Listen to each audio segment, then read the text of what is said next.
जिस तरह से पतंगों में इस्तेमाल होने वाली चाइनीज माजे से इंसानों का गला कट जाता है और उनकी जान चली जाती है, ठीक उसी तरह से इन हाई वोल्टेज ट्रांसमिशन लाइन की तारों को गोडावड़ नामक पक्षी, जो दुनिया का सबसे वजनदार 15 से 18 किलोग्राम का पक्षी होता है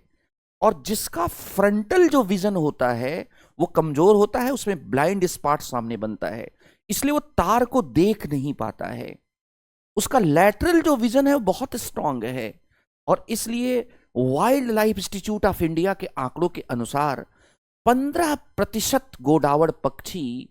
इन तारों से टकराने की वजह से मौत के जाल में फंस चुके हैं।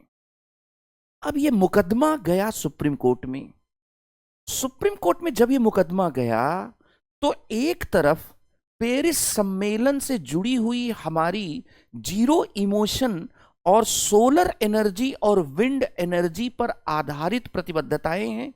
जिसमें हमें इनको क्या है बढ़ाना है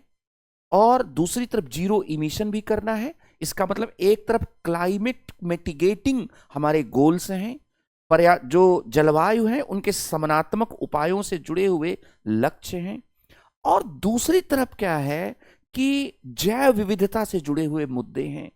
सुप्रीम कोर्ट ने पहले इस पर बिल्कुल सख्त फैसला लिया और इन पूरी लाइंस को अंडरग्राउंड करने की, मतलब ये जो हाई वोल्टेज ट्रांसमिशन लाइंस हैं इनको अंडरग्राउंड करने का फैसला सुनाया। 2019 से केस चल रहा था, लेकिन 19 दिसंबर 2025 को सुप्रीम कोर्ट ने